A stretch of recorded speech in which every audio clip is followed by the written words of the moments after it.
Terima kasih Anda masih bersama kami di Kompas Petang. Saudara, sekelompok geng motor menganiaya juru parkir minimarket di kawasan Cimaung, Kabupaten Bandung, Jawa Barat. Meski sudah mendapatkan perawatan medis, korban akhirnya dinyatakan meninggal dunia.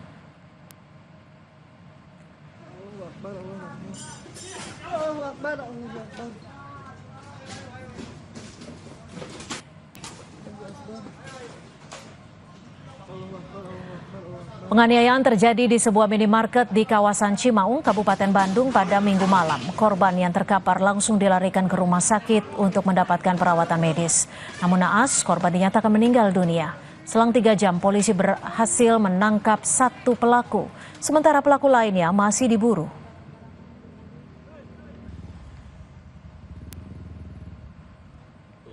Tiga jam, Satreskrim Polresta Bandung bersama tim ini berhasil mengamankan pelaku inisial DK. Saat ini masih dilakukan pengembangan. Motif awal ini ormas Briges baru melaksanakan pembagian takjil. Kemudian ketemu dengan korban, ada ketersinggungan sehingga para ormas Briges ini mengejar korban, menganiaya sampai dengan meninggal dunia. Saudara, Koalisi Masyarakat Sipil diantaranya YLBHI, Kontras, dan juga akademisi menyampaikan petisi penolakan terhadap revisi Undang-Undang TNI. Petisi dikeluarkan karena adanya kekhawatiran RUU TNI berpotensi mengembalikan dui fungsi militer. Selamat siang teman-teman semuanya. Salah satu yang menjadi kekhawatiran yang masuk dalam petisi ini adalah terjadinya pelanggaran HAM berat jika melibatkan TNI dalam penanganan masalah sosial. Ketua Yayasan Lembaga Bantuan Hukum Indonesia, Muhammad Isnur, juga mempertanyakan soal partisipasi publik yang dilibatkan secara pura-pura. Menurut Isnur, demokrasi yang terbuka perlu diberlakukan untuk memberikan kajian saat merevisi undang-undang. Kami menilai undang-undang dibuat harus dengan tadi meaningful participation. Jangan pura-pura gitu. Undang cuma 2 hari, undang cuma 4 orang, 5 orang lembaga, terus dianggap partisipasi. No, itu bukan partisipasi yang bermakna. Itu partisipasi pura-pura, sekedar formalitas. Jadi sekarang tolong terapkan prinsip demokrasi yang terbuka, demokrasi yang mengundang semua orang, dan disusun dengan kajian, dengan rekomendasi yang baik. Kita nggak tahu tiba-tiba dari 52 jadi 58 nambah usia, faktornya apa? Apa argumentasinya? Reasonnya apa? Bahkan dampak jauhnya apa? Apakah dengan nambah dari 52 ke 58 usia pensiun membuat baik TNI? Atau justru menambah menumpuk yang sekarang sudah aktif? Wakil Ketua DPR, Sufmi Dasko Ahmad menyebut sejumlah penolakan yang muncul di media sosial terkait revisi Undang-Undang TNI banyak yang tidak sesuai dengan pasal yang dibahas oleh Komisi 1 DPR. DPR menyatakan ada 3 pasal yang dibahas dalam revisi Undang-Undang TNI. Antara lain pasal 3 tentang kedudukan TNI dalam Undang-Undang, pasal 53 tentang usia pensiun prajurit TNI, serta pasal 47 soal penambahan kementerian dan lembaga yang bisa diduduki prajurit TNI aktif. Dasko bilang banyak draft revisi Undang-Undang TNI yang beredar di media sosial tidak sesuai dengan pembahasan di Komisi 1 DPR. Jadi dalam revisi Undang-Undang TNI itu hanya ada 3 pasal, yaitu pasal 3, pasal 53, dan pasal 47. Jadi nggak ada pasal-pasal lain yang kemudian di draft yang beredar di media sosial itu saya lihat banyak sekali, dan kemudian kalaupun ada pasal-pasal yang sama yang kita sampaikan itu juga isinya sangat jauh berbeda. Demikian rekan-rekan media sekalian, sebentar nanti kita akan bagikan draft yang pada saat ini sedang direvisi di Komisi 1. Penolakan revisi Undang-Undang TNI terus berlangsung. Hari ini Koalisi Masyarakat Sipil hingga akademisi menyampaikan petisi. Revisi Undang-Undang TNI dinilai berpotensi mengembalikan militerisme. Lalu benarkah pembahasan revisi Undang-Undang TNI tidak transparan? Kita akan membahasnya bersama Hendar Samarantoko, Ketua Lisan Prabowo, dan juga Sulistyo Irianto, Guru Besar FHUI. Selamat petang Prof. Sulis dan juga Mas Hendar Sam, terima kasih sudah bergabung bersama kami di Kompas Petang. Selamat petang Prof. Sulis. Mas Hendar Sam dan Mbak Cynthia. Ya, Prof. Sulis, ini ada berbagai elemen ikut menyampaikan petisi. Apa sebenarnya kegelisahan utama dari petisi yang disampaikan siang tadi, Prof. Sulis? Ya, kita kan berpihak pada apa yang sudah digariskan oleh para pendiri bangsa bahwa negara kita adalah negara hukum, yang kemudian kita mengalami berbagai peristiwa, terutama adalah reformasi 98 di mana negara hukum, demokrasi dipulihkan kembali dengan berbagai korban ya, darah dan air mata. Kemudian dari situ kita melahirkan banyak sekali instrumen-instrumen yang bisa menjadi penyeimbang dari kekuatan-kekuatan penyelenggara negara ya. Kita punya MK, punya Komisi Yudisial, punya KPK dan lain-lain. Nah, sebetulnya kami tuh ingin agar koridor TNI yang menurut saya sendiri itu adalah pekerjaannya sangat mulia menjaga pertahanan bangsa, apalagi kali ini kan kita harus melihat peta geopolitik dunia yang sangat membutuhkan TNI yang kuat ya. Nah, tetapi dikhawatirkan oleh teman-teman yang melihat revisi-revisi ini, mengapa koridor-koridor itu tidak dijalankan. Misalnya kalau kita mengatakan diri sebagai negara hukum, di dalam negara hukum itu ada pilar-pilar. Yang pertama itu adalah soal-soal prosedural. Bagaimana lawmaking proses perumusan hukum itu harus dibuat berdasarkan prosedur-prosedurnya, tidak dalam waktu yang cepat, singkat, begitu ya. Ini sih perlu penjelasan lebih lanjut apabila ditanya. Oke, Bung Hendarsam, bagaimana Anda bisa melihat dan juga membaca kekhawatiran dari lapisan masyarakat, mulai dari akademisi, mulai dari Kontras, YLBHI, dan juga sejumlah aktivis? Ya, di dalam iklim demokrasi tentu saja kita perlu adanya check and balance, perlu adanya kritik-kritik yang membangun, tentunya di era Pak Prabowo ini juga itu dikedepankan, di mana teman-teman yang melakukan kritik sampai dengan saat ini kan tidak pernah ada diberikan ruang yang sangat bebas untuk melakukan masukan dan kritik tersebut. Yang kedua, saya juga melihatnya bahwa saya membaca ada sentimen pribadi terhadap Pak Prabowo itu sendiri karena latar belakang beliau adalah seorang militer yang tentunya harus dipahami oleh teman-teman semua. Beliau sudah pernah tugas dan beliau adalah seorang sipil, kan seperti itu. Kenapa saya katakan sentimen pribadi, apa yang dilakukan oleh teman-teman kita kemarin pada saat menggeruduk di pada saat Hotel Fairmont? Di Hotel Fairmont tersebut itu hanya satu, jumlahnya sedikit, cuma 2 atau 3 orang yang kita lihat. Kemudian melakukan aksi teatrikal, kita lihat ya, lebih kepada aksi teatrikal ya kan, yang menggunakan poster-poster yang sudah disiapkan. Jadi esensi yang didapatkan, yang bisa ditangkap, ingin lebih kepada ingin mencuri perhatian saja. Kemudian itu kan dilakukan akselerasi dengan melakukan petisi dan lain sebagainya kemudian. Nah, cuman itu kan sudah di-clearkan oleh Pak Dasko, hanya ada 3 pasal dan kita DPR juga terbuka untuk hal tersebut. Kalau kita ingin merujuk lagi bahwa contoh ya di pasal 47 ya kan, di pasal 47 itu kan tadinya itu kan di Undang-Undang TNI itu, Undang-Undang 34 tahun 2024 itu kan ada 10 lembaga yang dan kini jadi 16 ya? Jadi 16. Nah, kalau kita lihat ya kan, seperti penambahannya itu mungkin di pengelolaan perbatasan. Apakah TNI tidak boleh mengelola perbatasan ya kan bersama-sama dengan yang lain sebagai bentuk pertahanannya kan? Kelautan dan perikanan, apakah itu tidak beririsan dengan angkatan laut ya kan? Penanggulangan bencana contohnya, apakah itu selama ini TNI tidak bersama-sama dengan rakyat ketika terjadi banjir? Diam saja kita kan, biasa. Tapi apakah harus menjabat di posisi publik seperti itu?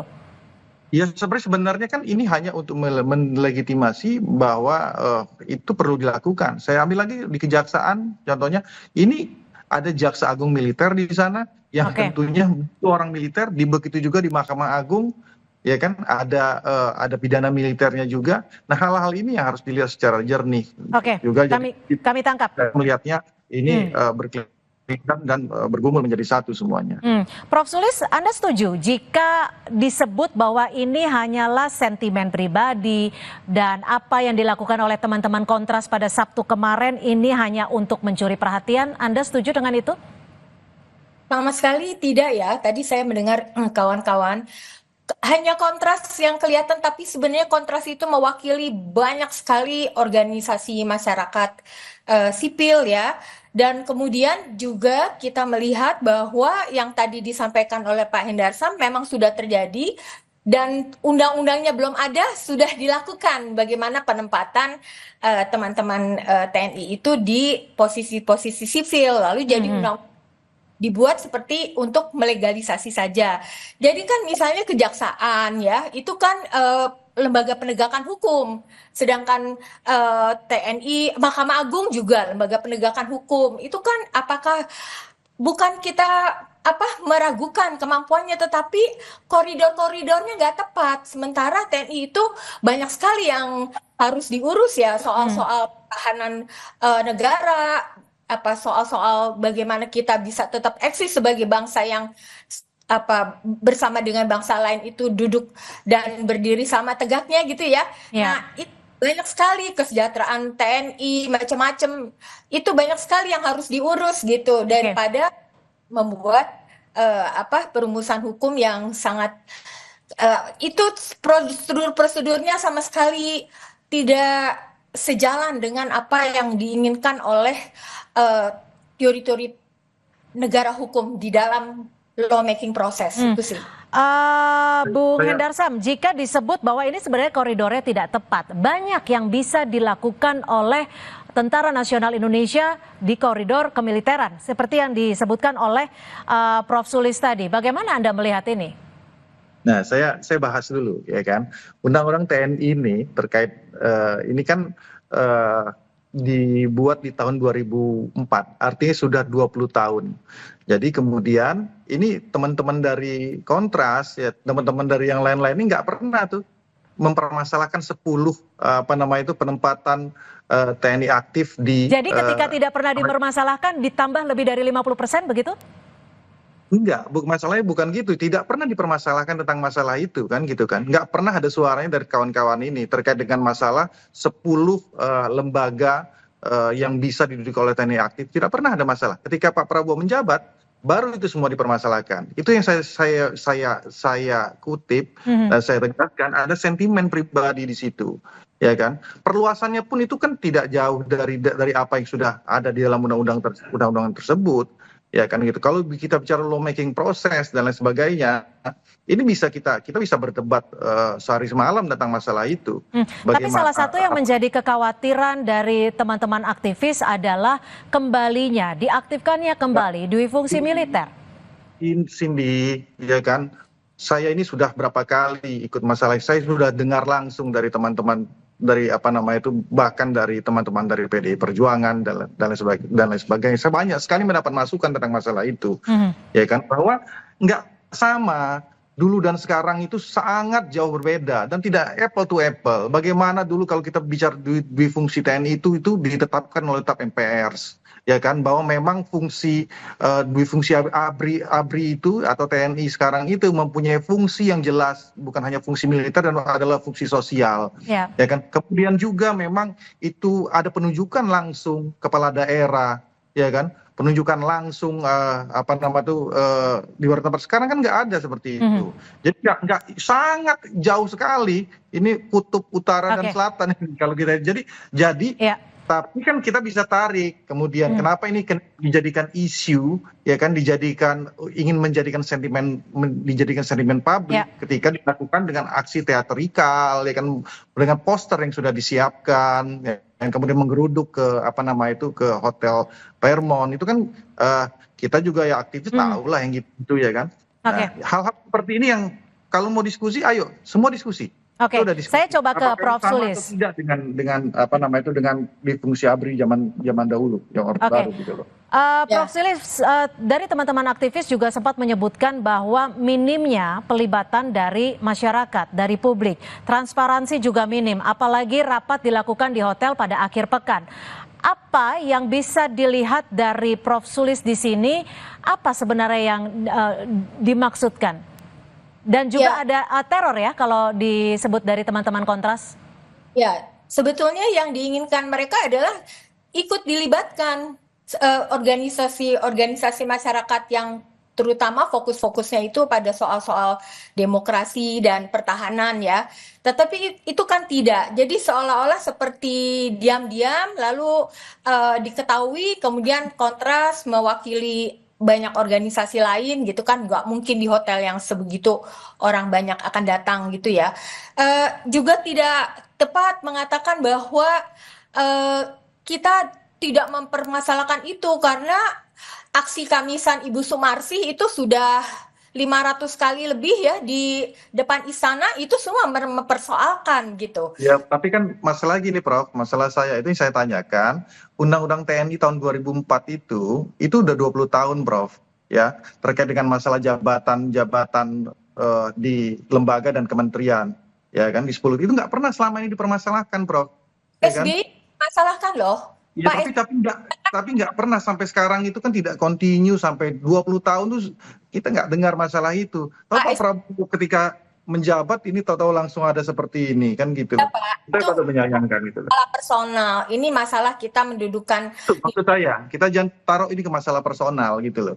Jadi kalau kita taruh ini ke masalah sebelumnya, kami juga, saya juga patut mempertanyakan kemana teman-teman ini 20 tahun yang lalu konsisten tidak memperjuangkan ini. Gimana Prof? Kemana teman-teman 20 tahun yang lalu? Maksud saya, sini. Anda menjawabnya seperti apa? Cynthia, Bung? Saya kasih tambahan, ya saya kasih tambahan. Kalau benar-benar teman-teman ini serius esensinya tidak ingin TNI itu ada masuk ke dalam lembaga-lembaga terkait, dia harus lakukan uji material harusnya. Dari 20 tahun yang lalu, lakukan hal yang konkret. Uji material terhadap undang-undang TNI ini yang tahun 2004 nggak ada sampai sekarang. Pak Prabowo menjabat baru, gitu loh masalahnya. Ya, gini ya, ini adalah bagian yang tidak terlepaskan dari persoalan bangsa akhir-akhir ini secara keseluruhan. Bagaimana kita sangat dikecewakan dengan hukum itu dimanfaatkan untuk mendefinisikan kepentingan kekuasaan. Kan harusnya hukum itu digunakan untuk menjaga masyarakat dari kejahatan, keserakahan, mendistribusi keadilan gitu ya. Tetapi jadi di dalam pemerintahan Jokowi terutama di akhir-akhir bagaimana undang-undang cipta kerja yang katanya ingin menciptakan peluang kerja lebih banyak tetapi ternyata lebih gampang memecat pegawai, lalu juga undang-undang Minerba, lalu juga bagaimana MK sebagai hasil dari reformasi malah dimanfaatkan untuk kepentingan kekuasaan, lalu undang-undang revisi TNI ini, revisi undang-undang TNI ini juga dalam konteks-konteks semacam itu, dan tidak benar bahwa masyarakat sipil selalu diam saja. Tidak, setiap kali ada persoalan-persoalan mereka bersuara gitu, selalu tidak. Bahkan Indonesia itu menurut saya seburuk-buruknya Indonesia ada dalam persoalan-persoalan sekarang misalnya ya ekonomi ya yang tidak baik-baik saja, itu gerakan masyarakat sipilnya yang menjadi trademark dari masyarakat Indonesia gitu, yang itu tentu saja barangkali tidak terjadi di negara-negara yang maju karena sudah itu. Bung Henderson, terakhir singkat saja, apa yang bisa dijadikan jaminan bahwa RUU TNI ini secara tegas melibatkan publik secara meluas dan juga dilakukan secara transparan? Ya udah pastilah kan, hal yang paling simpel itu, saya ini kan juga sudah sering ikut RDP ya, itu kan hal yang paling simpel itu kalau mau dilakukan tuh berkirim surat saja tuh ke Komisi 1, ya kan, itu pasti diladenin, pasti dilibatkan, ya kan. Tapi kan yang dilakukan tidak melakukan itu, tapi menggeruduk ke lokasi hotel tempat dilakukan rapat, kemudian menggelar poster hanya 2 orang, kemudian mengundang wartawan, ya kan. Wartawan tuh tidak datang tiba-tiba loh. Emang kita tahu? Emang saya nggak tahu, kami nggak tahu hal tersebut. Ya kan, hanya 2 orang datang, kemudian wartawan sudah ada di sana, puluhan wartawan. Karena diklaimnya adalah teman-teman dari Kontras mendapatkan informasi bahwa rapat diselenggarakan tertutup di hotel mewah itu dari teman-teman wartawan, bukan dari teman-teman DPR. Iya, tapi sebenarnya gini, yang harus dilakukan itu ya kan, bersurat saja ke DPR. Pasti teman-teman dari Kontras akan diundang. Bukan Pasti DPR, undang. Ya kan gitu loh. Jadi hal itu jauh lebih efektif. Baik. Nah, dan balik lagi, kalau hal yang lebih Singkat saja Bung, waktu kita sudah habis. Silakan. Kalau memang lebih konstruktif, jadi kemana aja selama 20 tahun ketika Undang-Undang TNI itu sudah disahkan, ya kan teman-teman itu tidak pernah juga melakukan judicial review terkait dengan undang-undang tersebut. Baik, Makanya intinya adalah untuk kepentingan rakyat sehingga publik juga harus dilibatkan secara menyeluruh. Terima kasih untuk perspektifnya Bung Hendarsam, terima kasih juga Prof. Sulis untuk perspektifnya sore hari ini. Selamat sore. Saudara, informasi lainnya masih akan kami hadirkan selepas jeda di antara yang akan disampaikan oleh rekan saya Yasir Neneama. Usai jeda, saudara, kami hadirkan informasi soal KPK yang memeriksa mantan Direktur Utama Pertamina, Nike Widiawati, terkait dengan kasus dugaan korupsi jual beli gas di PT Perusahaan Gas Negara.